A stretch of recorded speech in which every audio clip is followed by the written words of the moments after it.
the advisory board. But I didn't see much or any increase in the amount of veteran vending that is permitted, while the increase for, the other vending community.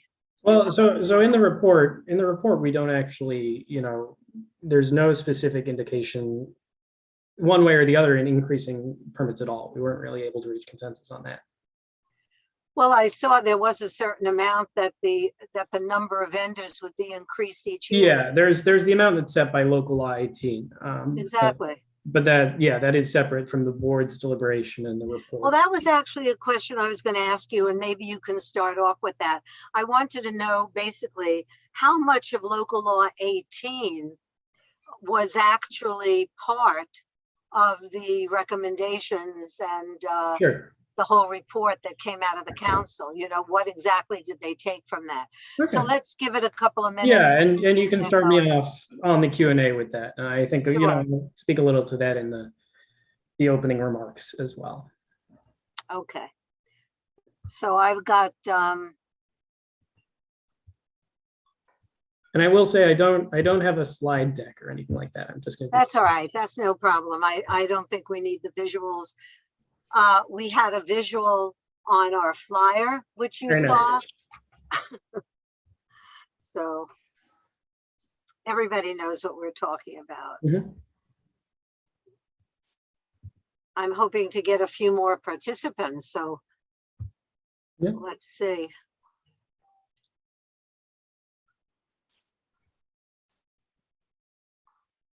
Oh, good. Here, Barbara's on. That's good.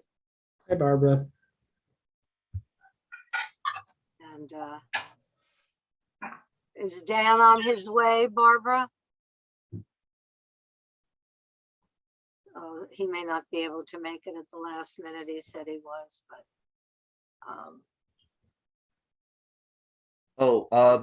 Dan, is his name Dan Rossi? Yeah. Yeah, he signed in like a minute ago, so. Oh, good. All right, let's give him a minute to join. You see anybody else coming in, Zach? See a couple, just like one or two people, like three people, no, four people who've signed up but are not in currently. So. All right, let's give it another minute and then we'll begin.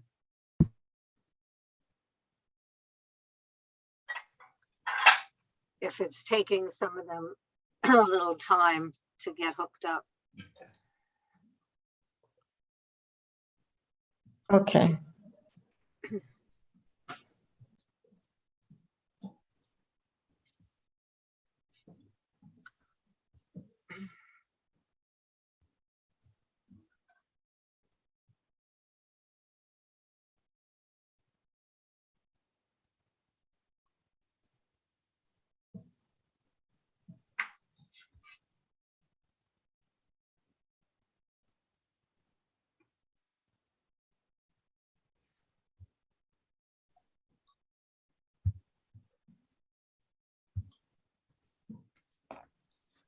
Can you tell if there's difficulty, Zach, or can't you tell? In regards to signups, or yeah, well, you said you have people coming in. I'm just wondering why it's taking that not too sure. You can't tell on your end. Some people probably signed up, or maybe will come in eventually, but signups are fine. All right. Well, you know what? I think we're going to begin because it's past 6:30. So I think we'll do that. So this is the June 29th Community Board 8 Manhattan meeting of the Vendor Committee, June 29th, 2022. My name is Michelle Birnbaum, the co-chair of this committee, along with Marco Tamayo, who is on the call. And we're here tonight to discuss a few things. The new rules and regulations that are set out by the new Street Vendor Advisory Board, and some of the new steps towards reform that Mayor Adams has put out, and how this sort of coincides with Local Law 18, which was new legislation that was that was passed actually about a year ago.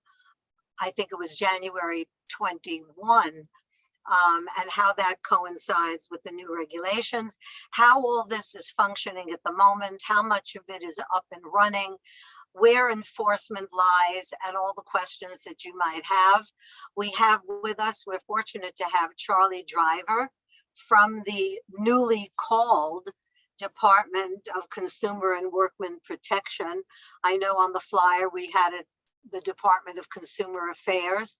There's now been a name change, and the function has expanded. So Charlie will explain that, I'm sure. So we're still waiting for people to sign in, but they'll have to just join us as the meeting is in progress. So Charlie, I'm gonna send it along to you. I know that you understand what it is we were asking for, and that you will tell us a little bit about it. And then if we have any questions, we're going to leave time for that. I will let everybody know that we're very grateful for Charlie to be here, but he has a hard end of the meeting at 7:15, and we'll be very respectful of his time. So go ahead, Charlie, you go ahead, and then we'll take it from there.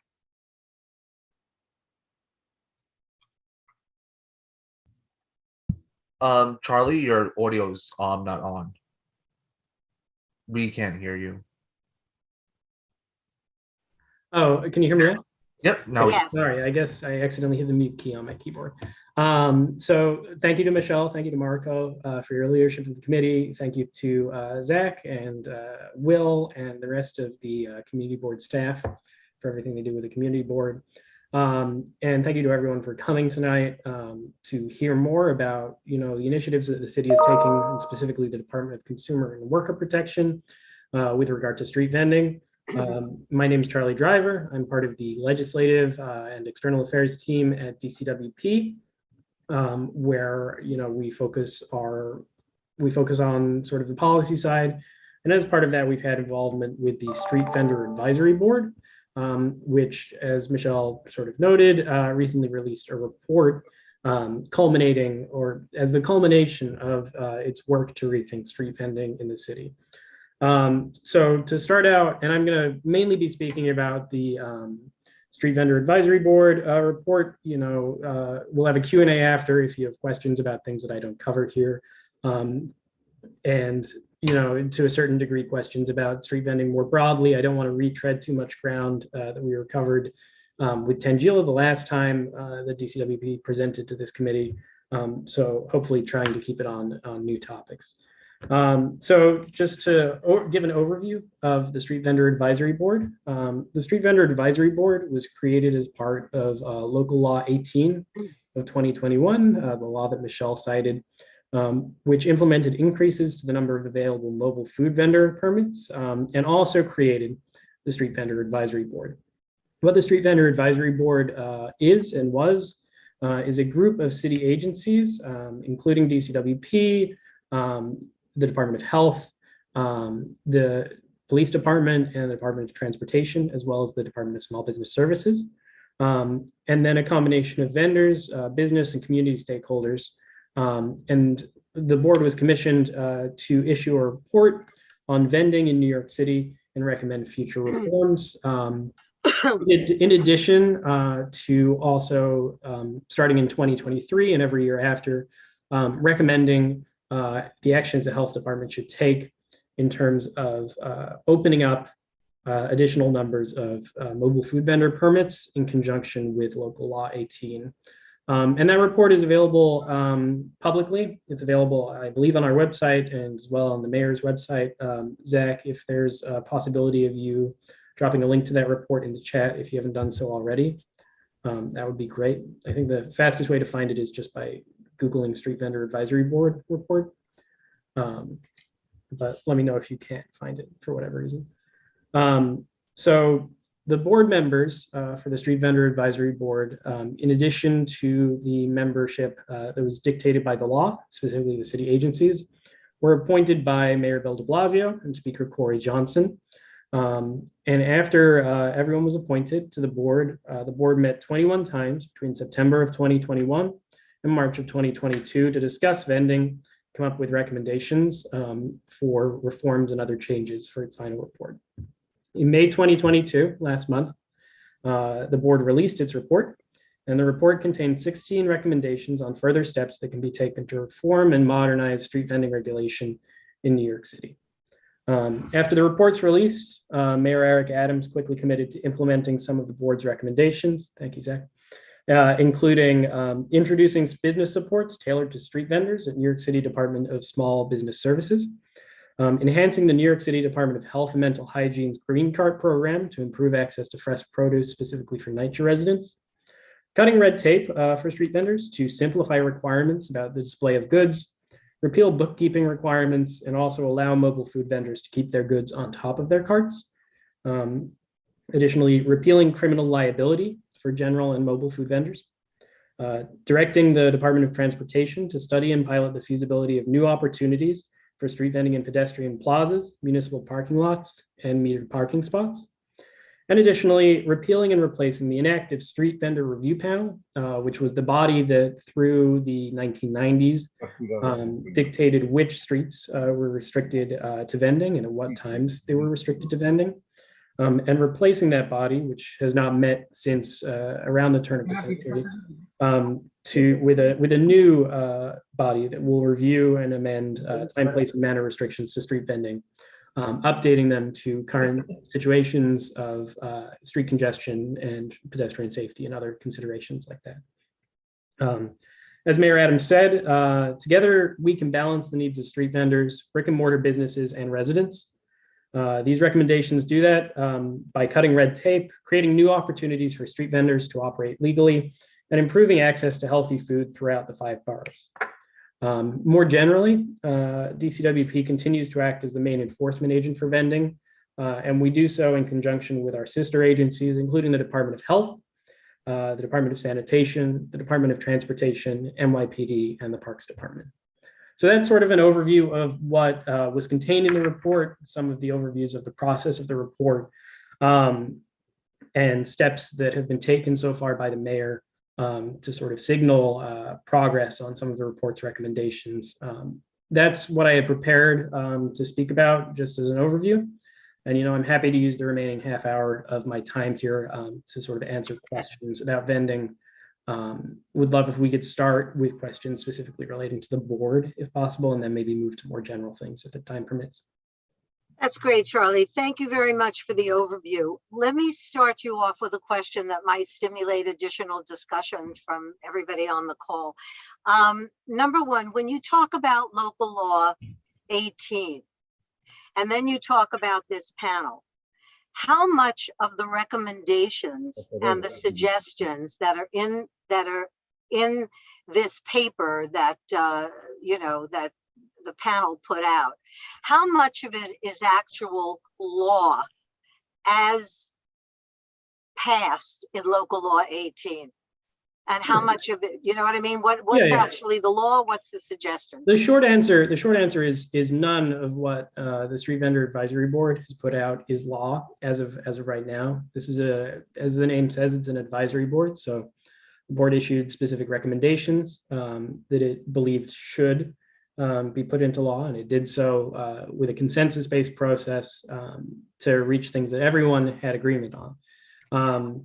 In terms of local law 18, the specific things mentioned in local law 18 include the expansion of mobile food vending permits, but additionally, the creation of a supervisory permit for mobile food vendors, which basically unifies the physical permit for a cart and a mobile food operator license, or I might be misstating the specific name of that personal license, to make sure that one person who is the permit holder is at the cart at all times.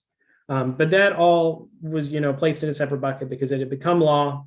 It is going to happen as we go through the years over the course of the next decade. And then separately, the board was commissioned to evaluate additional measures that could be taken. So after we pass local law 18, what are the next laws that we can pass going forward in the future? And these are the recommendations we wound up with. Well, but how much of local law 18 is currently being enforced? And I ask that because the recommendation is a certain number of vendors to be increased each year. Now that's in the suggestion and that's in the new rule guideline. How much of that is in the law? And who is enforcing the law at the moment? So in terms of the key parts of local law 18, and which I'm going to just get up in front of me, there is actually very little that's immediately enforceable, because the large part of it has to do with the permitting scheme, which will expand over time. There were no concrete changes to time, place, and manner regulations or other sort of regulations relating to day-to-day street vending. It was more of a broader visionary change, if you will. And the actual role of the board in terms of recommending increases to available mobile food vending permits, that won't kick in until next year. That begins in 2033. 2023. 23. And none of that is in law. That's all in your recommendations. The thing, because there was something in the law.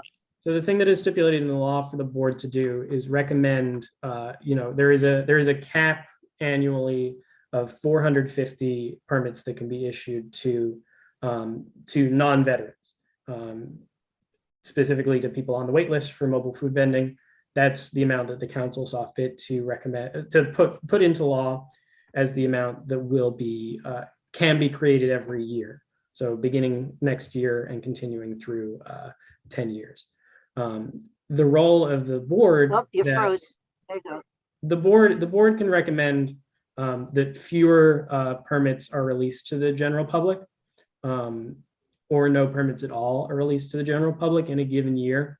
Its role is to come together and discuss what are the conditions with street vending, what were the ramifications of unseen circumstances of giving out additional permits the year before, and is it necessary to give a pause to allow the vending landscape to breathe a little in terms of. So the only thing the law says is what the maximum is, and the rest is in the hands of the advisory board.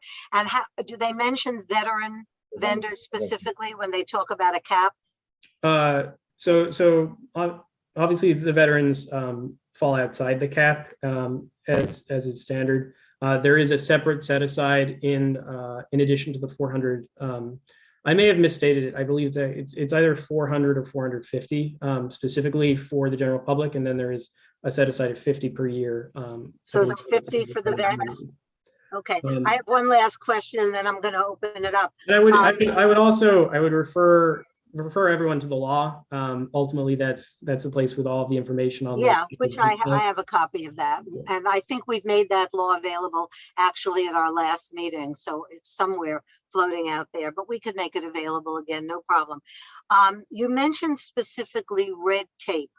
One of the big advantages, we're calling it an advantage, is cutting out red tape. Give me an example of what red tape is being eliminated. Sure. So I think a great example of red tape being eliminated in terms of the board's recommendations, so if this was passed into law, would be the repealing of bookkeeping requirements for vendors. So vendors have a requirement to keep detailed books of transactions similar to brick and mortars, which just doesn't functionally make sense for vendors. As we know, street vendors are often operating with cash purchases with members of the public who do not want to wait around when they make their purchases. It's a fast-moving, ever-changing sort of industry, and the bookkeeping expectations that brick and mortars do have to hew to don't make sense for the vending community. So that's one example. Not even a portion thereof. How do you collect taxes? Vendors, that's an area where there are, I'm sure, other areas of bookkeeping under the tax law that I'm not prepared to speak to. Okay, so you don't know. All right, and so to your mind, what you're telling us tonight is that's the primary change when you're talking about red tape. That's one of them, and it's also eliminating regulations that don't fully make sense to be in place. There are outdated ones, such as the street vendor review panel, creating That's something that defunct and has been forever. it's defunct, but it remains on the books. And Correct. creating something that's actually more responsive will give opportunities, to vendors to make the case that areas that were restricted because of foot traffic 20, 25 years ago and don't have the same foot traffic now no longer need to be restricted. And that actually will allow the city to be more responsive to conditions on the ground and ensure that the regulations that we have in place for the location of street vendors is really rooted in public health and safety as the law requires.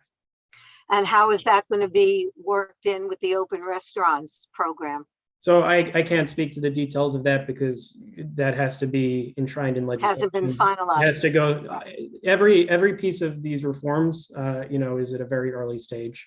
And if you want, in terms of details of implementation and the legislative process there, I would refer you over to the city council. But to your knowledge, do you expect them to be working with, if it turns out to be the DOT, which it is now for the temporary open restaurants, and some people think that it'll be the DOT going forward to the permanent, other people say not, we don't know that yet. But is there anywhere in the regulations where a representative from that program is either on the panel or it's mandated for this panel to work with them? I'm not asking for your information on that, but just whether or not there's a mechanism built in. Sure, that would be something I would recommend you lobby for when the council discusses the creation of that permanent body. Yeah. I will say I'm not sure if we say it explicitly in the recommendations, but there was a lot of discussion at the board's level about including multiple agencies in that process as well as stakeholders. And definitely my last question for the moment, but one of the things you are doing now is issuing chips with each new electronic chips with each new license renewal. And the aim for that down the road, and this has been going on as a process for a long time, something we advocated for as early as 2006, those chips which are being given to each new licensee, there's supposed to be a program eventually put into place so that they serve as tracking devices, but my understanding is that you don't have the software for that yet. You don't have the process. Is that in the pipeline?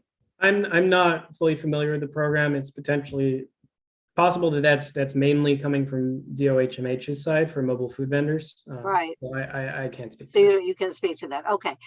Barbara, you were waving your hand before because you were going to mention something. If you still want to speak, I'll call on you. If yes. Okay. Can I talk before they pass to the public? Oh, can I just interject very quickly because I didn't say the rules in the beginning? If you would like to speak, if you would like to speak in the meeting, please press the reactions icon and press the raise hand button. Please try not to wave or thumbs up. Exemption to Barbara's case, do not wave or thumbs up your actual hands. We may not be able to see you. So again, reactions icon, press the wave hands button. Okay. Right. Thank you, Zach. A lot of the people on this call are pros, but sometimes we get, and they know all about the raise hand, but we get enthusiastic. But if Barbara's hand is up now, if she does want to speak on you. Can I just quickly interject to correct? I misstated in terms of the permit numbers that are specified in the bill. It's 45 per year for 10 years.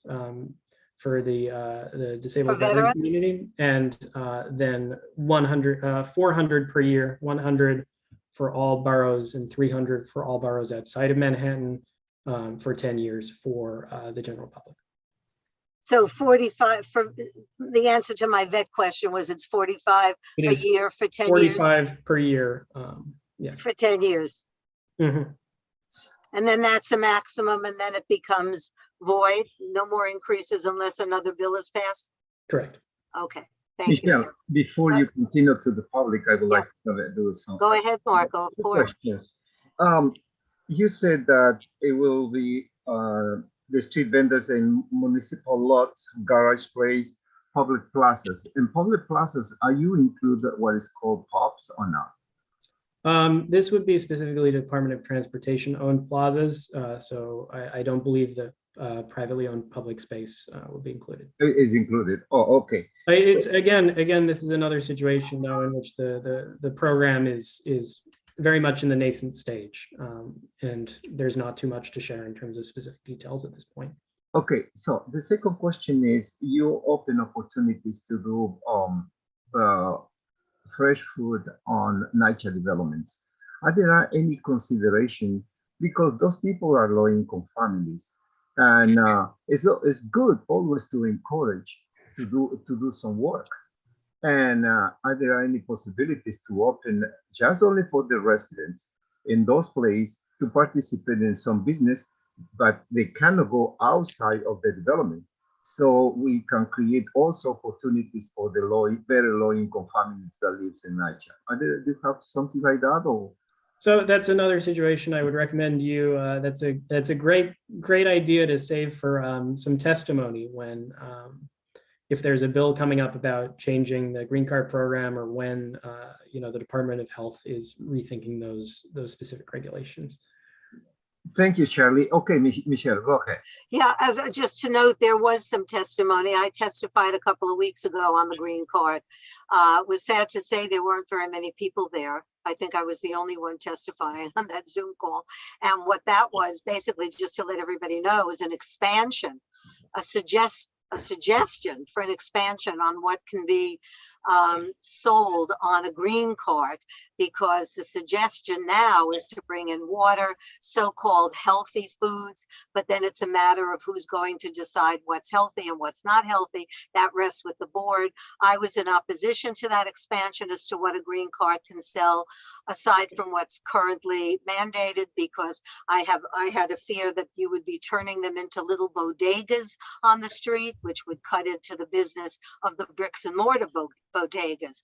Because once you get into fresh fruit, cut fruit, nuts, then what's to say healthy? Bread is healthy, juice is healthy. You can go on. And I was fearful that it could cut into the bodega's business. So I was in opposition to that. I don't know where they are on that.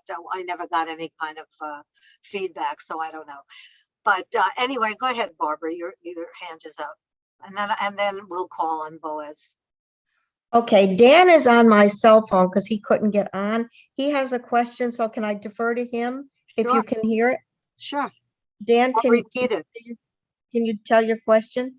Oh, sure. Can they hear me? Can you hear him? Yep. Yes, they can, Dan. All right. I'm not very interested in what's going to happen years from now. I'm interested about what's happening right now. Now, the enforcement agency that's been created has had plenty of time to learn the ropes. So my question to you is, where does your jurisdiction end when it pertains to food vendors? This was a food vending bill, but in the bill it says that you can't write a violation to Title 17 of any of the food codes. So I'm asking you, what exactly can you do to a food vendor? If you walked up to a food vending cart, what do you do? Mm-hmm. So DCWP does have the authority to issue. Dan, he's answering. Yeah. Oh, okay. DCWP does have the authority to issue summonses under specific parts of Title 17.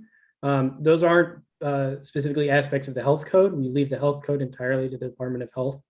But that said, there are areas of Title 17 that mirror provisions in our chapter, in our title. So things relating to time, place, manner, whether someone has a license, all of those areas are things that DCWP can intervene on when there are violations with food vendors.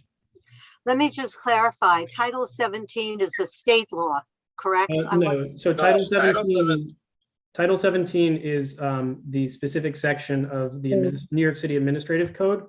It's 35 on the state. So yeah, that's 35. I'm sorry, it's 35 yeah, so on the we're state. Talking specifically about the administrative code. About code, right? So, okay. So all of DOHMH's laws are specifically housed under Title 17. 17, right? And then all of DCWP's laws are housed under Title 20. Can you speak a little, since Dan raised enforcement, can you speak a little bit about enforcement? What's the size of your squad? How do you function? Do you go out into the street? No, are people assigned to sections? How does that actually function? Sure. So we do a mix of enforcement of high activity corridors where we know that there are a lot of out of compliance vendors, and also respond to the public's complaints. So when we receive complaints and are made aware of conditions that may or may not be in line with our regulations, we send inspectors out. We have inspectors out 7 days a week, and we have a fully staffed team, given what we are funded for. And I believe that's approximately, it's a little over 20 inspectors. For all 5 boroughs? Yeah, that's for all 5 boroughs. And again, for food vendors, the Department of Health also has their inspectors, which amplifies our reach there. So you also, that covers general merchandise as well? The Department of Health does not handle. No, I'm talking about you, That's just us, yes. DCWP. And these are these are inspectors who are specifically working on vendors. These are not inspectors who are, one day they're inspecting vendors, right? The next day they're going to inspect tobacco licenses. Right. Okay. And when you say high areas, you might send them regularly into Times Square. You might send them regularly to 34th Street, but you would not be sending them regularly to the Upper East Side, to the 80s, to the 90s, to the 60s. So we could be sending them regularly to those areas. Yeah. Okay. Depends So on the they don't, conditions and the complaints. What? but if there weren't complaints, I'm asking you if you have that on a regular investigative route. We will inspect, different areas of the city that we haven't been to, You will try to alternate. Yeah, Okay. but we do try and go where the public makes us aware of things and where stakeholders make us aware of things. Right, We have I strong understand. relationships with business improvement districts, with local elected officials, and as well as sanitation staff, precincts, things like that. Right. Okay, great. Barbara, do you have a question? If not, I'll go to Boaz. No, I have quite a few questions, but Dan didn't finish his. Who is enforcing food on Parks property? Who's right now doing it? I'm not entirely sure of that because that doesn't involve DCWP, specifically the food aspect. So your agency does not enforce on Parks property? No. So the Parks Department handles that. So, okay. So if there's a problem on Parks property, it's under the jurisdiction of the Parks Department? Correct. Okay. All right. That was Dan's question. Do you have a follow-up question, Dan, on that? Yeah, the Parks Department has no jurisdiction over food. Well, vendors. we know that. He doesn't. What is he saying? Well, yeah. We The don't. only one who can do this is the health department. Yeah. So The last Parks minute- doesn't have jurisdiction over the health. Sure, I Okay. just So your can't speak agency to- is not. Yeah, your agency's I don't not- want to speak on behalf of the health department, Okay. So. Okay. All right. Barbara, how about your question? Mike, I have a couple questions. One is, as far as the regulations, there's going to be a hearing tomorrow. And I noticed in the regulations that they're holding, they're going to establish a waiting list for disabled veterans. And my problem is that disabled veterans by state law are not supposed to be on any waiting list because you cannot stop them from vending. They all have the right under state law to vend. So I wondered about that. And I don't know if you could speak to that. So the hearing tomorrow, is that specifically for green carts? Is that what you're speaking to? No, it's on the regulations, the proposed regulations. You don't know? There's not one that I'm aware of. Who is? Oh, I got an running it? email. I got an email and said that there's a hearing on June 30th on the proposed regulations that's going to be establishing waiting lists and the way that the manner that they're going to be. So that may be what Michelle had spoken to about green carts or. Well, they're two separate. They're separate. The green carts are separate. I can tell you that it's not something coming from the Department of Consumer and Worker Protection. Well, it must be from health then. Okay, now I do have a couple questions on the advisory board. Sure. One of the problems that I'm very concerned about is that there are no the people on the board that are appointed, other than the agency people, are all from the street vendor project. Correct. I know that myself. And the one disabled veteran has very close ties to the street vendor project. And that's a concern that we disabled veterans have, a big concern. So I don't understand that. If you maybe, I don't know if you can answer that, Charlie, or I'm not. afraid I can't really answer it. Yeah. As I And noted, the other thing is we don't know how to, where are the meetings? They're like, are they secret? Sure, Because there's so- never been any notice. We don't know how to get the minutes. We don't know where they are. okay, Um, so just to speak to the first They had first part, 21 meetings and nobody Mhm. knew. in terms of the makeup of the board, that other than the agencies which were inscribed in the legislation, everything was appointed by either Mayor de Blasio or Speaker Johnson. Yeah. So from DCWP's end, I can't, Yeah, speak to and it's why- sad, it's sad because the people that are on it are, most of them are unlicensed vendors. Or Okay, part of the Um, black market. And it's troublesome, Mhm. let me add to that, Barbara, by saying, when I looked at the makeup of the board, I was concerned too, because I too noted that it was primarily the street vendor project. And there was a community representative, and there is a SBS representative, but when they talk about a community representative, they weren't really local. In other words, I didn't see any mechanism, for example, the vendor committee of Community Board 8 reaching out and offering, either being in on a meeting, being notified about a meeting that I could watch online. I didn't see any of the No. local business groups. There was no ability to have input or even to be apprised of what's going on. So- Can you so point to I something can, in I that can bill? speak, so I can speak to that specifically. So these, the board obviously is an advisory board, so we're not making any sort of legislation or final policy decisions through the actions of the board. It was also conducted in the standard way along the lines of other advisory boards previously conducted by various city agencies. That did not involve public meetings. It was meetings between the members of the board. And then the report was released, and the report release gives an opportunity now to have public discourse, on the recommendations, additionally raising other recommendations that should be also discussed by policymakers. So what's the next meeting for that? That would be next summer, and that's specifically relating to the increase in permits.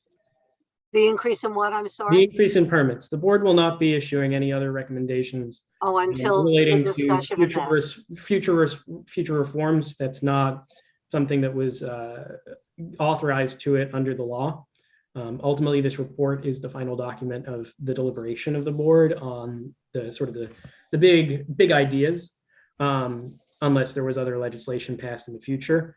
And future activities of the board are limited to what I spoke to before about determining increases to permits.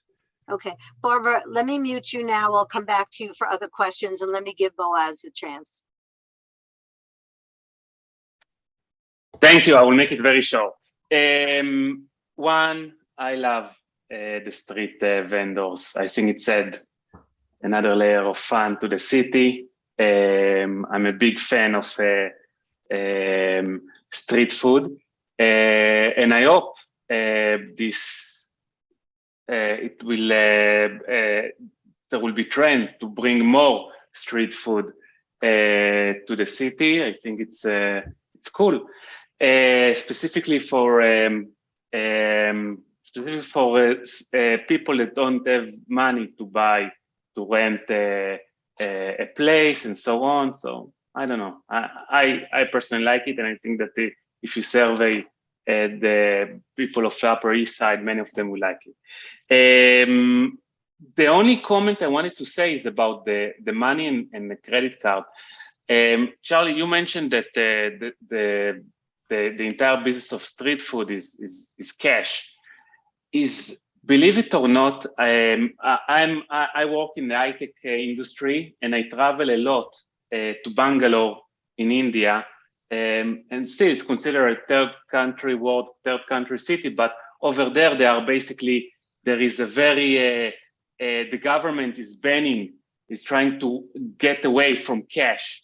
So you see street vendors, they don't have access to electricity, they don't have access to anything, but they partner up with companies like Google, Apple, and so on to provide you access to electronic payment.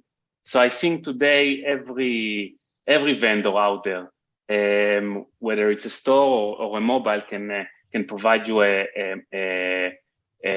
electronic payment, and I think I think that you want to push it to the street vendors and to have some kind of a partnership with technology company. For example, I would like to be able to find all those street vendors through Google Maps or wherever they are. That's my point. Thank you. Okay. well, Thank you, Boaz. Thank you for sharing that. Sorry, do you mind if I just? Yeah, go ahead. So I didn't mean to say, if I characterized it this way, that was inaccurate. Generally, the vast majority of street vendors, at the very least from my experience, do use cash. But there are definitely plenty who do have some higher tech, whether they connect something to their cell phone, or some are able to run Wi-Fi hotspots through generators that they have attached to their carts. There are plenty who would accept Square or Clover and partner with those very tech companies that you're talking about. I'd also note, just from the department's point of view, where I don't think we're moving in a direction in this city where we're trying to ban cash. DCWP enforces the cashless ban in New York City. It's actually illegal to operate without accepting cash if you're a business here. So, Can I call you? I'm in the meeting right now. Can I call you back? Okay. Okay, yes, thank you. Oh, Marco, that's you. I was going to say somebody. Okay. And Michelle, I just note I only have a few more minutes. So I got that. I want to take call on one or two more Stevens. questions. Yeah, maybe rapid fire style. That's what I'm going to do. So Christopher, nice to see you. You go ahead. So I just wanted to thank the representative from Consumer Affairs and for all the work that you've been doing on the new regulations. My biggest worry, though, is that all the new regulations, they seem to have some grounding in common sense, but so did the old ones. And until there's actual enforcement going on, it makes zero difference. You can keep tinkering with the regulations all you want, but if you don't enforce any of them, it doesn't make a difference. What I see on the streets, it's the Wild West still. I know you say you've got 20 people out enforcing the rules in Midtown, and that's great. But for the the remaining 90% of the city, anything goes. And you can say how great it is that you're increasing the number of legal licenses, and that's a step in the right direction to try to get things under control. But again, all over the city, there is, from what I can see, zero enforcement of any of the rules. So getting into long debates about how many licenses should be issued and all that, if you're not enforcing any of the rules, it doesn't really matter. Sure, I appreciate that feedback. I'll note that actually mimics a fair amount of what was said from certain stakeholders on the board. That was definitely something that was brought up. And that's something that we do here as a department. I can say we are enforcing in all the 5 boroughs. We have carried out almost 13,000 inspections as of mid-June in the previous, so basically in 12 months since we began enforcement. That tracks pretty much exactly, and even in some cases exceeds the number of inspections that were being carried out by the NYPD while they were in charge of enforcement. Obviously, you can compare the results of inspections and things like that, but in terms of the numbers of inspections, we are out there enforcing the law in all 5 boroughs. Yeah, enforcement's always been the issue. Go ahead, Dylan. Thank you, Christopher. Hi, I would just like to echo Boaz Galil's sentiment. I love street vending in the city. It's some part of why I really like being in New York City.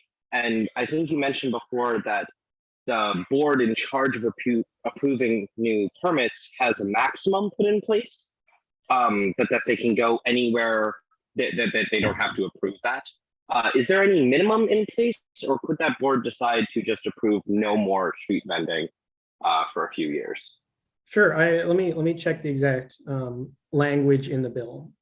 I believe that I would note that anything that the board is saying in terms of speaking to these permits, it is advisory. It's like everything else that we are doing. As a board, it ultimately is just a recommendation. But I'm looking at the language now.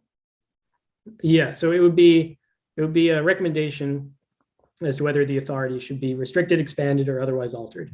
So it theoretically could involve a reduction in the number of permits by attrition as well. But again, I'd note that anything would be advisory. Michelle, can I comment something? Sure. Okay. I know that you are leaving, Charlie, so this is where I'm trying to make the last question. Look, I'm not opposing street vendors. I think it's a great idea to create space for the street vendors, especially in places such as the garage, public spaces that allows to concentrate and create probably a new streetscape in that places. But in our community, that is basically is our concern, Michelle and I. The issue basically we're talking about, we have to negotiate something very serious in our community. First of all, we have the brick and mortar business, then the bicycle lines, then we have the open streets, very busy in our community. Then we have narrow streets. Let's into avenue, even though they consider it a wide street, but it's a narrow street. So my point I would like to reach is, and that is the most important part, the community board is the highest density in the city, therefore in the state and in the nation.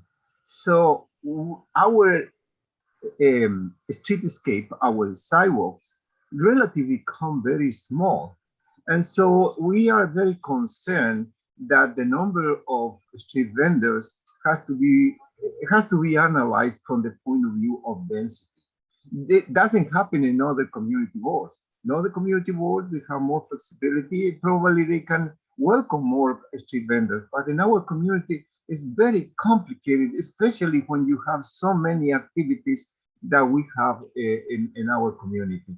That will be one of the recommendations if I can mention to you. And thank you so much for coming. And thank you, Michelle. Go ahead, Michelle. Thanks, Marco. Charlie, thank you very much. I know you have to leave, so I'm going to let you go, but I wonder if you can either leave it in the chat, a recommendation for us, since we want to have input as to the decisions that this advisory board, or the advice that this advisory board, whatever program they might come up with, we'd like to be able to reach out to them. If you can give us the contact person and how we reach out to the advisory board to make recommendations and suggestions based on the many, many resolutions that this community board has offered about street vending starting from 2006.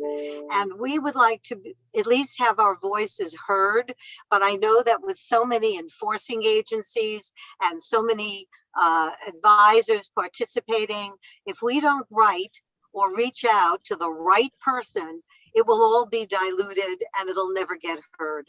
So if you could give us your best advice as to who to reach out to in terms of offering our suggestions for what, for example, it'll be about location.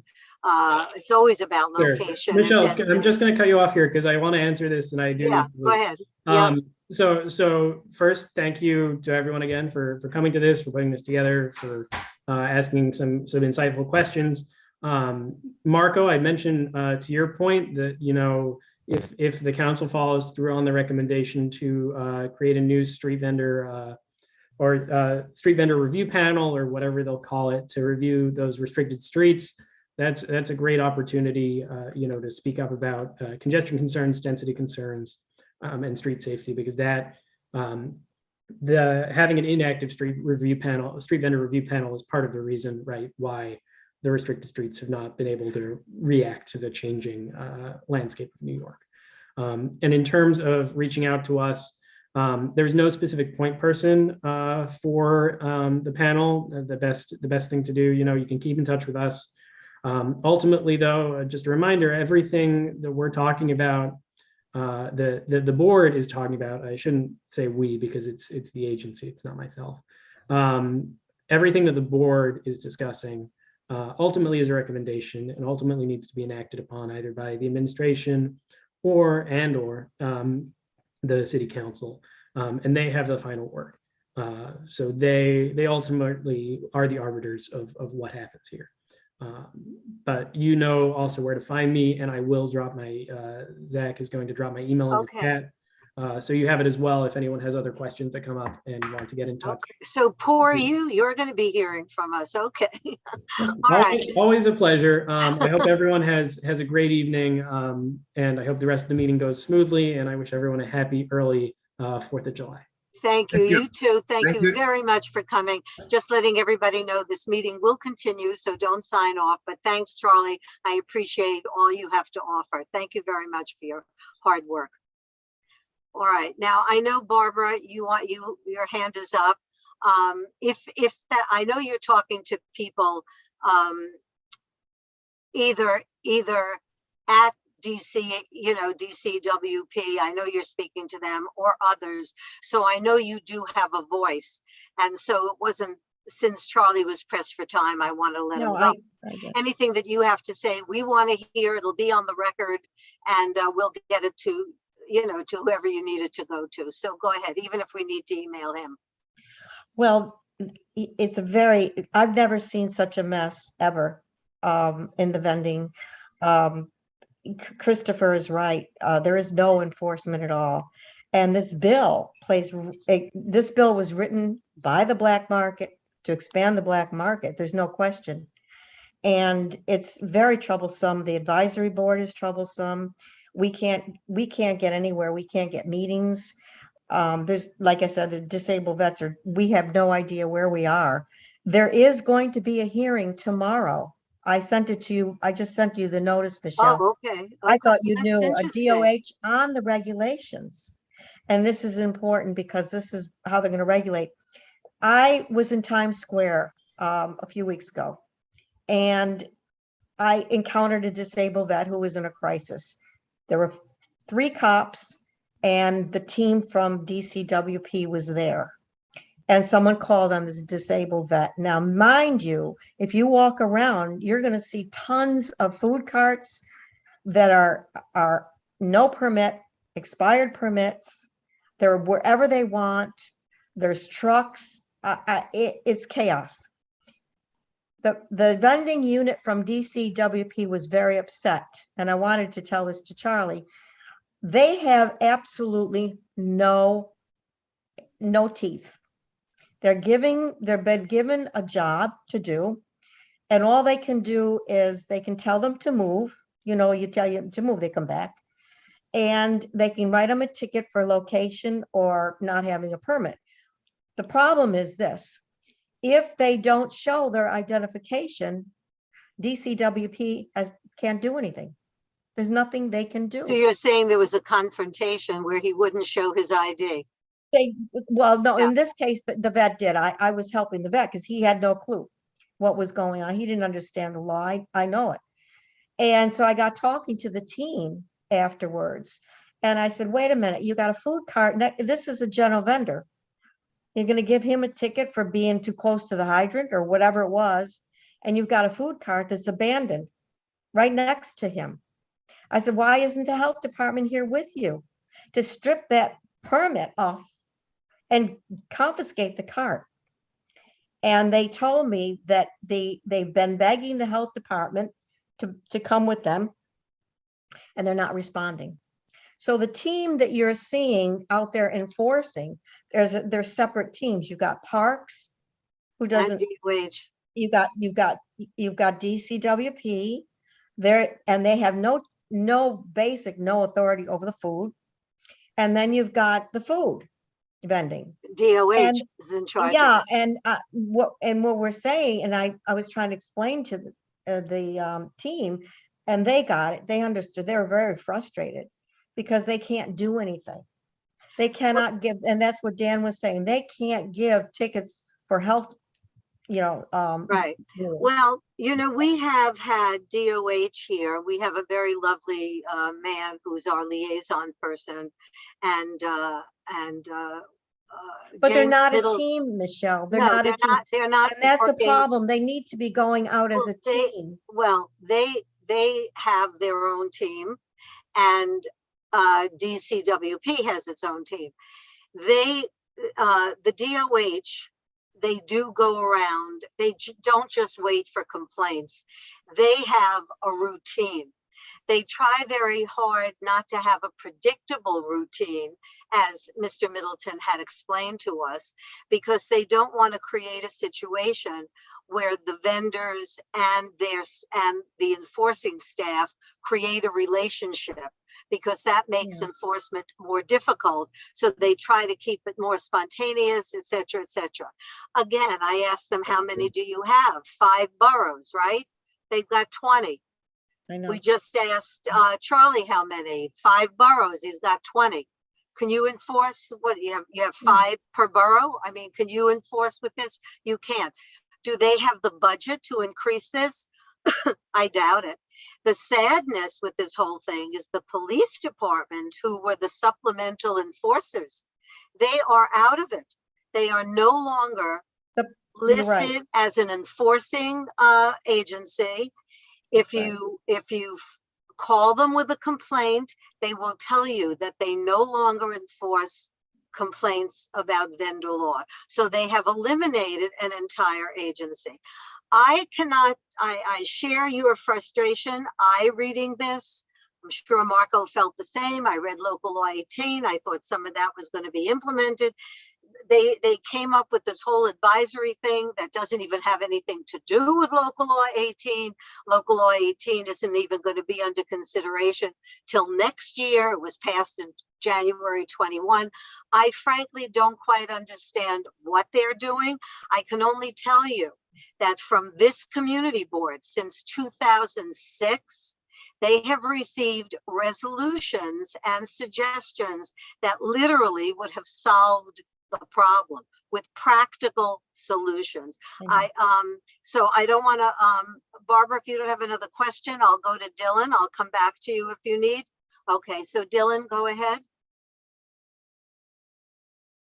Hi, I just had a quick question. You mentioned, or we've heard mention of a lot of like seeing street vendors without permits. As someone who often eats at these vendors, I would like to know, is there any way that you can spot or see if a street vendor has a permit? Yes, they should either be on the truck, on the cart, and in general merchandise around their neck. One of the issues, however, is as a customer, is that you don't want a confrontation. So you're not going to go up to, say, a general vendor and take his thing from around his neck and ask if you can see it. Yeah, we're not advocating anything like that. We have asked for, in the case of general merchandise, we have asked for standardized street furniture in one of our resolutions so that you can spot a legal vendor, because when a vendor would get his license, he would be handed a standardized 8-foot table and a chair and a covering for the table, like you might see at an antique show or something, a blue cover, a black cover, a maroon cover, a green, whatever the design commission of the city would designate. And if every legal vendor got this handed to them when their license was renewed, when a consumer walked down the street, it would be very easy for you to pick out those who are legal and those who have licenses and permits up to date.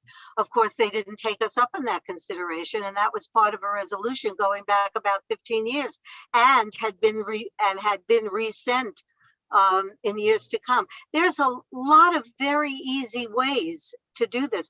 We have asked that the permit be you see, the cart is permitted. The vendor has the license, but the cart has to have a permit on it. Now that permit is supposed to be displayed prominently. What does that mean? You know what I mean? How big is the lettering? How far away can you see it? So yeah, you have every right to ask when you go over to a vendor and you're going to buy, or even a truck vendor, to say, can I see your current? Is your license up to date? Is your permit up to date? in the case, since you frequent food vendors a lot, you should know that in a 24-hour period, each of these food vendors by law has to go to a commissary. A commissary is a privately owned location that maintains and enforces the sanitation of anybody dealing with food. And the truck or the cart is supposed to be brought to that location every 24 hours for a thorough cleaning, monitoring whether or not, in the case, if they have water, if it's potable water, to pick up foodstuffs, et cetera, et cetera. Now, what's the problem here? They don't have a mechanism for monitoring who shows up every 24 hours. The owner of the commissary is supposed to keep track of that. But if they don't, there's no monitoring of the owner of the commissary. We have called for that. That's one of the reasons we have asked for chips on the trucks and on the carts, because then a centralized location would know if the truck pulled into the commissary that day. And also, you're supposed to bring your garbage back to the commissary. We know that's not what's happening on the street. And the DOH, there is no enforcement of commissary function at all. And the additional problem and concern is that because they are privately owned, if their business isn't good, if they're not doing well, they close. So then maybe there was a commissary within 2 miles of somebody who was vending in a 2-mile radius, and that commissary closed because business wasn't good. Now this vendor has to look for another commissary. Maybe it's 5 miles away, maybe it's 10 miles away. There's no overseeing of that entire part of the vending community, which is, I would argue, the most important, because it's the health concerns. And so there's none of that. Now, we, in our resolutions, have recommended solutions for this. And I have testified, so has Marco, going back years and years and years and years and years, more years than I care to even remember. I have sent all of our resolutions to every council member, old and new, because the council has turned over about 3-4 times. I've sent it to everybody all the time. There's vendor legislation. The only thing we had success, which we've been batting our heads, is a separate vendor enforcement squad, which we have now, except our requirement was that it have a sufficient ratio of law enforcer to vendor. And that is not the 20 that we're hearing. So in other words, if you had 1,000 vendors, do a ratio of how many enforcers you should have. You know, you shouldn't have 1, you shouldn't have 2. So we got the concept of enforcing in there, but we never got the regulation that we need to actually make it workable, you know, make it usable. They say they have the squad, but if you got 5 per borough, I mean, you know, makes no sense. So the answer to your question, you have every right to ask for that permit or license. I strongly suggest you don't get into a confrontation over it. It should be prominently displayed. Maybe it is, maybe it isn't. Can't answer that. Thank you.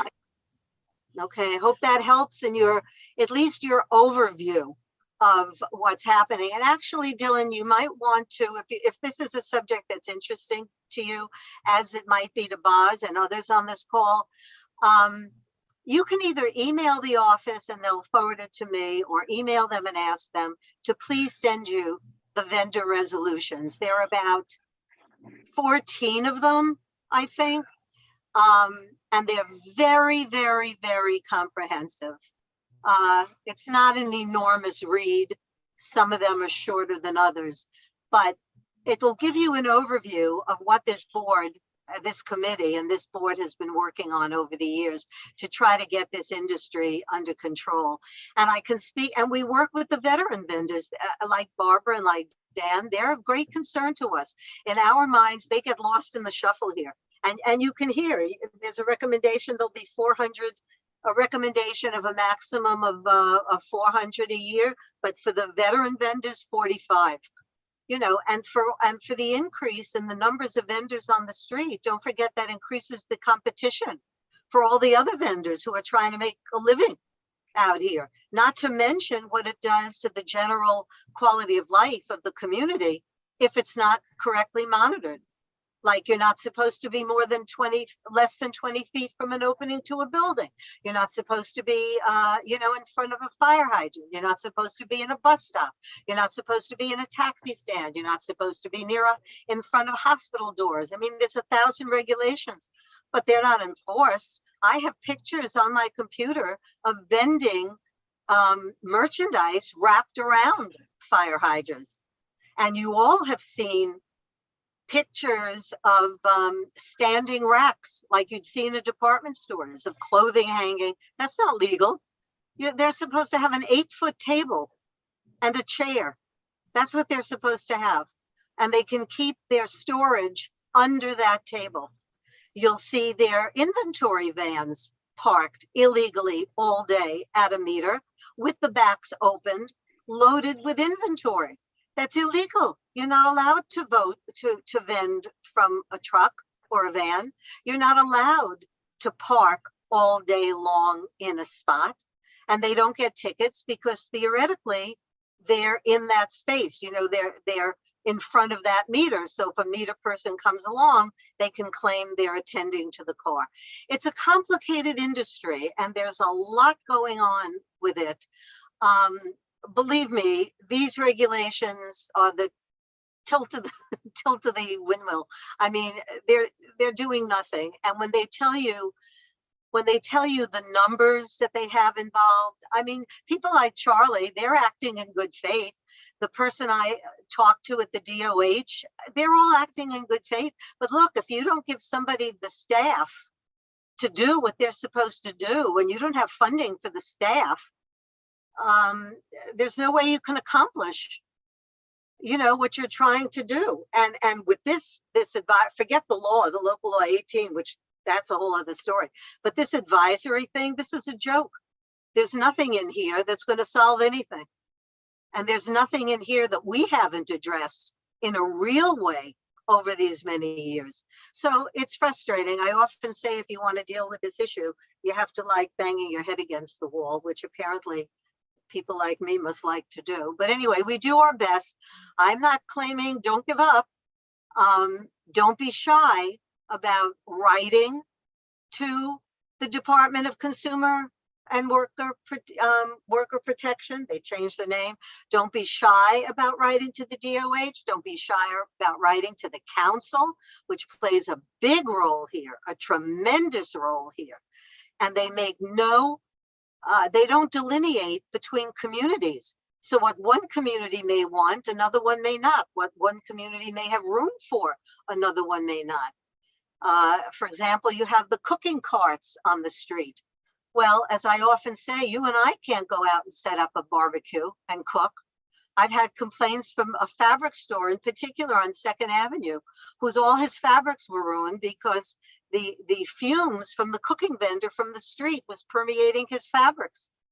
So, should that vendor, is his interests more important than the bricks and mortar who's suffering consequences from his being there, or somebody the fumes are coming into their apartment windows, an unpleasant thing? But there are a lot of monitoring. It's not to say shut them down. They're a vital part of the community, but there's not such a difficult way of assigning locations, of participating in siting efforts. I pointed to Mercado, on 125th Street, where you have a lot of vendors under an enclosed area. That would be a wonderful place. Or sharing storefronts. We have all these empty bricks and mortars. How about a few vendors going into a storefront? There's a lot of solutions here that are financially feasible, but nobody seems to be addressing them. So don't be shy. If you're on this call and if it's of concern, reach out, and I'm happy to hear from you as well. At any rate, Marco, you have any last thoughts, and anybody else who wants a comment? Well, I think you will pretty much, Michelle, cover almost everything. The only thing I'm going to say is one of the biggest concern is try to limit the number of street vendors in our community. And we had to support those places that receive or cluster the street vendors, such as parks, maybe garages. These places probably it will be more effective, and the streetscape works even much better.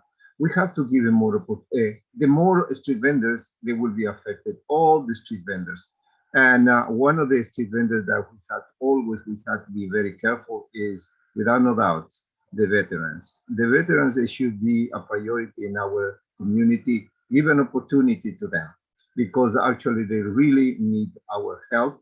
They have been proving with their lives to the country, and we own a lot to them.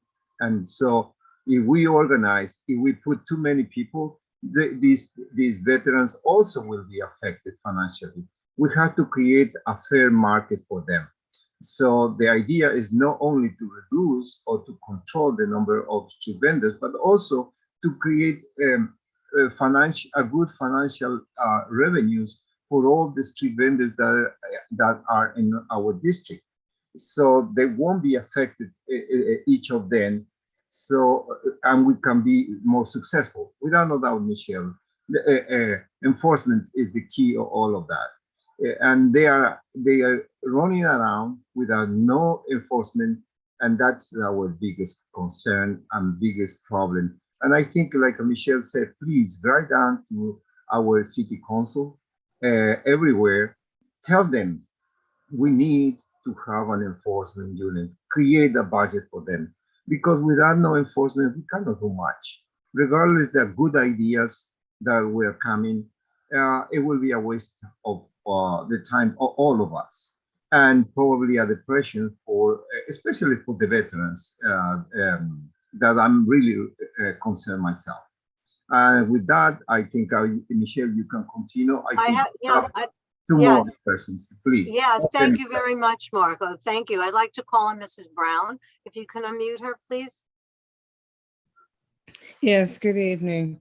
And Michelle and Marco, thank you so much for your comments, and especially with regard to veterans. Enforcement is critical. In Boston, the T, which preceded Richard Davey, who's the new MTA president, they had a program called COTS in Transit. And I worked with the director in getting veterans subway ready, or cart ready, if you will, so that they could work within the MBTA system with their carts. They had preference. Anytime a subway station would open, it would go to a veteran first. We would train the veteran, make sure he had business classes, bookkeeping classes. And if he was not capable, we had an agency, accounting firm that did pro bono work specifically for the veterans to make sure that their I's were dotted and their T's were crossed. I noticed on the queue line, many of the concession stands that were closed during the pandemic have reopened. And I would like to see these stands owned and operated by veterans. It's a golden opportunity for them. I'd like somehow to be involved with you if I can help in any way.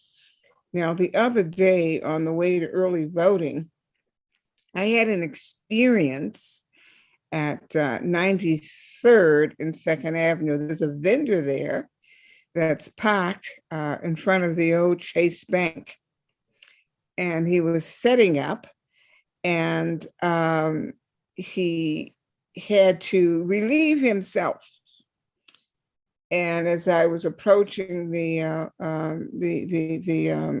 bus stop, he had his pants pulled down, and he relieved himself right there in public in front of his vehicle. Then he proceeded to unload and set up. And of course, that's a health issue. It's a decency issue. And I was in shock. And I told him, shame on you. How do we enforce these things? What do we do to protect the public? And the next day I was going out, I saw a gentleman in scrubs and in a white coat. And I asked if he was in the medical profession. He said yes. And I had explained what I had observed, and he continued to buy from him. So I just, I don't know what to say. Okay. I don't know what to say. But Well, one thing we can say, Mrs. Brown, is if it wasn't lucrative and if there were no customers, there'd be no vending on the street. it's So we true. know that somehow there's a very big clientele Absolutely. because people, they're making a living doing this. We just want them to do it in reasonable numbers, Absolutely. safely, clean, and that they be part of a community. They're no more important, they're no less important. But Exactly. you have residents that bear the brunt of a lot of this, as you have. You should not have been I'll say exposed to that, no pun intended, but you should not have been. And of course the risk, and especially these days with COVID, of handling. But we have also often said here that street vendors are often the most exploited part of the business community, because even though there's supposed to be one cart, one person, one truck, one person, we know that there could be one owner of many, many, many carts. It's not legal, but it happens. And so the person who's actually physically there manning the cart is actually being abused. Exploited, yeah. Is exploited. I mean, he's certainly not making a lot of money as the worker, the cart owner maybe, but not as the worker. He's got no personal time breaks for either meals or rest stops or anything like that. No ability to wash up. I mean, some people may be in front of a store that'll let them come in and use the facilities or wash or whatever, but that's not a mandated thing. And it's individuals. Some make the arrangements, some don't. Some are more freewheeling than others. Yes, all this is a major issue. So you're quite right. Yeah, I'm happy to hear from you. And again, any of your thoughts or suggestions are welcome. Put them in writing, send them along. If you have any comments about this, you can send to me, but you're free to send to your council people, certainly. Absolutely, I shall. And whoever you think is appropriate. But I hear you. We're on the same page. Go ahead, Barbara. Thank you, Mrs. Brown. Thank you. Thank you for listening. Can you unmute, Barbara? Yeah, I want to thank you for being supportive of the disabled veterans. We truly appreciate it. The sad part is that we're overwhelmed. The disabled veterans most of them can't do it, and we get pushed out. Like you said, Michelle, it's a cartel. They own hundreds of carts. They abuse their own people that are working them. They don't pay them minimum wage. There's no benefits. They don't pay them working comp. And that's one of the way to make the permit owner liable. And this new bill does not do it. No, as a matter of fact, Advisory it absolves board them of is everything. made up of illegal vendors. Yeah. Christopher, I wouldn't advise you to ask one of those vendors for credentials. They're not nice people, most of them. And you can easily look around the cart. There's a big yellow sticker, and you can look at it and you can see what date it's expired and what type of cart it is and what month. You can look on that. If there is none, or if it's covered, then they're just running a cart. They're leaving them on the streets. They're not cleaning those machines. The juice carts, I mean, they're not, the ice cream carts. It's sad. I'm really concerned about the health issue. I've never seen it this bad. Yeah. But as far as the disabled veterans, they are now going to make a list. Like you said, 45 on a waiting list. No disabled veteran by state law should be denied And it's just another scheme to prevent them from getting a permit. The other thing I want to kind of warn people about is that if you look at the way the bill is written, once they start giving out these permits, they're going to be coming into Manhattan. And there's no way to stop it. Well, And they have most a of the certain people that amount are that's going to, permitted. It's I'm sorry. 100 for Manhattan. They have listed in the bill. I'm the talking about the amounts that are outlying, permitted. just Yeah, the outlying districts too. And Yeah. there's going to be saturated. And there's nothing to stop them from coming in, which reduces the value of a leased permit. So it's better for the black market. The supervisory part of it also is a serious concern, because now you've got a rent a supervisor. that's So new. the whole I want to thing, explain that, Barbara, for people that don't know. The supervisory license is a new thing. So you want to give a very brief. oh, it's so hard to comprehend, because it's going to create different tiers. Right. I own a permit. I'm a disabled veteran. I already am grandfathered in. But if Michelle just gets a permit tomorrow, she's going to have to be a supervisor or hire a supervisor, which means that supervisor can, that supervisor now becomes like a rent event. And that's how they're going to have the black market. I mean, I refer to the black market. The ones that are running the carts, they're just going to move these people around. So Yeah. there's a lot of problems that are going to be coming up that are going to affect your community. And I live here on the west side. It's just as bad over here. It's I horrible. know we have the same And issue. like I said, they don't, I was telling the police, I was telling DCWP about the law. They're not trained. They're trying hard. They're good people and they're trying to do a good job, but they're totally overrun, because you have people running carts that they know the law inside out. They have a lot of money. They brag about being, in with the agencies and City Hall. Yeah. And it's going to be a very difficult time for us. So I'm grateful that you guys are still involved and trying hard. We just, I'm almost ready to throw my hands up. I'm No, so, never do that. Never do yeah. that. But thank you, Well, I Barbara, won't, because but and Dan I won't appreciate. either.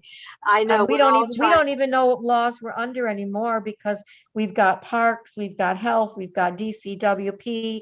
Everyone has a little piece, and Yeah. no one really puts They it made it more together. complicated. There's no question. Yeah. I just wanted to ask Zachary, do you have local law? Do you have local law 18 where you could put it in the chat? So people could, because if they wanted to actually read it, and Right. that's the law, which, as Charlie has said, does not necessarily mean, what the advisory board is recommending. But the stuff that the advisory board is recommending and the mayor's comments were attached to the notice email that we sent out to notify you about this meeting. So you could click on that, open it and print it, or download it to your own computer to hang on to it, so you actually can read it. And it would be helpful for those of you who are interested to actually have local law 18, so you know what it says. But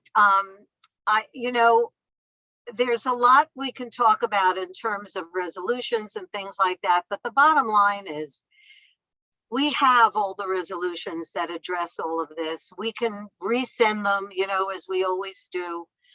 I don't think our next real concern is location, where they're going to start to decide, parking lots and here and there. That's our next real concern.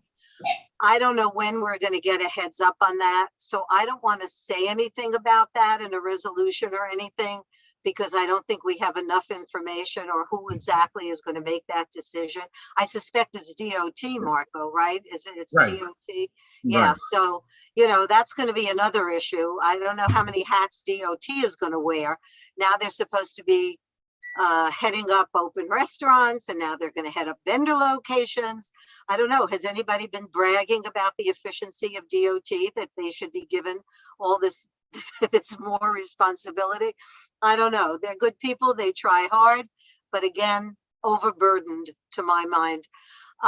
So I want to say one last thing, and then Marco, if you'll do your final remarks, and unless there are other questions, we'll be ready to wrap up. One of the issues that's come to us that people have asked us about are the weed trucks. And I have been sending in the locations of the weed trucks to the Department of Health, to Mr. Middleton, because they were originally in charge. I've now been, and they have actually, he has gone there, that agency has gone, and they have moved these trucks. They have wished them away, only for them to turn up. We moved one from 86th Street and he moved to 96th Street. We moved him from 96th Street. We don't know where he is now, only to find out recently that the DOH is no longer the enforcing agency for the weed trucks. The Department of Consumer and Worker Protection, they are not the enforcing agency. I don't think the police are the enforcing agency. I think there's a state enforcing agency, but we have not been able as of yet to find out who that is. We'd like to do that for our next meeting. Christopher, if you want to shed some light on this, if you can, go ahead, or if you have another comment, go ahead. But my point was to say we're going to look into that further and try to address it at a next meeting. Go ahead, Christopher. Well, your point's well taken about nobody wanting to be the agency in charge of regulating the weed trucks, but I did see a news article the past few weeks that apparently all of them from one company were all seized, and it wasn't because of any, sort of vending regulation. They were all seized because the company that owned like 16 of these trucks had over $500,000 in unpaid parking tickets. And all the trucks got towed en masse at once.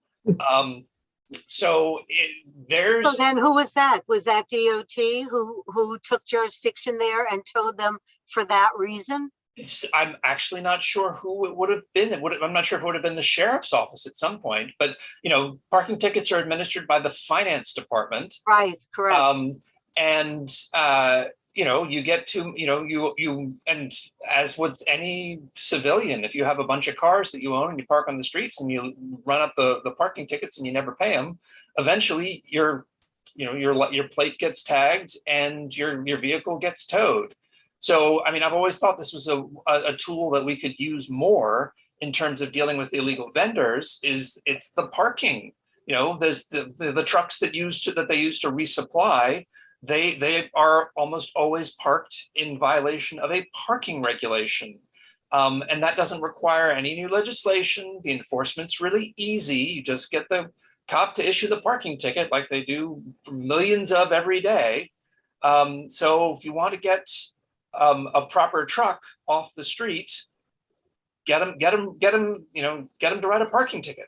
Well, we have had that with the fruit inventory trucks, as you are very familiar with. Everybody has seen them. They're the big box trucks.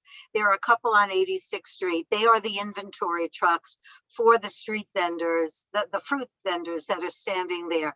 Now, mind you, these trucks are not refrigerated. So when it's 95 degrees out, the fruit and vegetables are in there. When it's freezing out, the fruits and vegetables are in there. And these trucks are often there 24 hours a day with a small van, because they don't want to give up the spot, with a small van filled with fruits and vegetables that then come to resupply the inventory truck. With all our complaints over the years, definitely parked illegally, in no parking zones and no standing zones, definitely parked. We have been unsuccessful in removing them. Why, Christopher? I have no idea.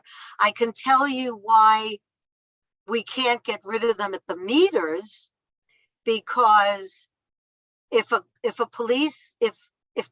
meter maid gives a truck a ticket because the meter is overrun, he cannot come back and give another ticket. They have to witness the car like pulling in or moving or something. It was a matter of witnessing. And so they couldn't do it. So I share your frustration, believe me, because as you say, That's an easy solution, easy peasy, not observed. Barbara? Okay, there are just two things. The cars, the trucks that haul the food carts, not the food trucks, the food carts, they have to be commercial plates. And so Christopher, you could try calling that in, but the police are really shut down on vending. The other thing I wanted to tell you, Michelle, is I did send you the meeting, the notice of the hearing tomorrow. Okay. And I think it's important if you can make it. My only concern is, why are you making a list for veterans? They have the right, they cannot be refused. Are I you going will- to ask that question? I'm, at the I'm hearing? gonna try to be there and ask the question, yeah, but Okay. I'm I'll look hoping at the that, information. I can't look at it while I'm talking. but yeah, I'll check my it's a lot to read through. So, I'm sorry, I wish I had known. I thought you knew. I didn't. But, Nobody notified me. and I Tomorrow's gonna thought, be, yeah. who's authorizing the meeting? Who's running this meeting? tomorrow? DOH, DOH, and DOH. DPA didn't know about it. I know. That's Huh, what I'm saying. Okay, It's, that's interesting. yeah, I'll look. tomorrow, If I can't be at the meeting, I will try to be there, but if I can't, they usually allow you to send in testimony. So, the testimony, they're on the proposed rules, and the deadline was June 30th for written comments.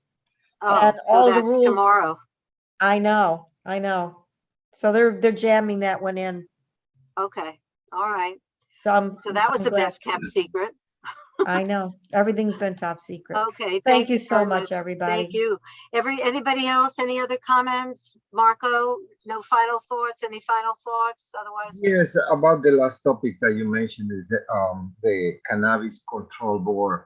They meet every 3 months, approximately, but it's just there is no opportunity to ask any questions.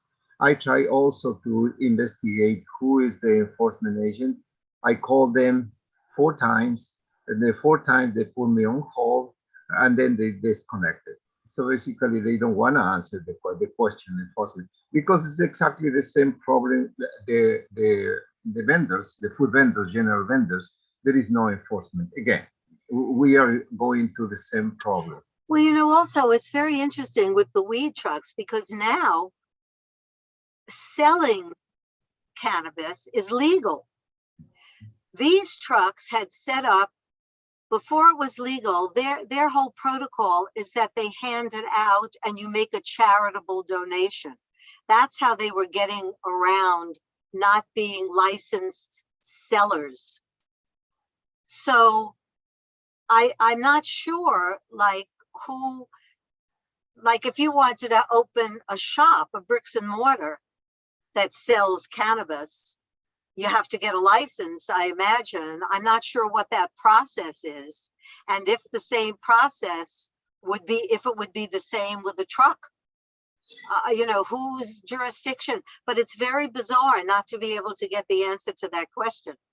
Because I've tried, Marco's tried, cannot get the answer to the question. And actually, Charlie didn't know the answer to the question. And I wrote to DOH in terms of enforcement. They said it's not us, but they didn't tell me who it was. Christopher, you got your hand up again? Go ahead. Yeah, the reason why they can't give you an answer to that is because there is no answer yet. The state is still working on what the regs are supposed to be on selling cannabis, not just from trucks, but also from brick and mortar storefronts.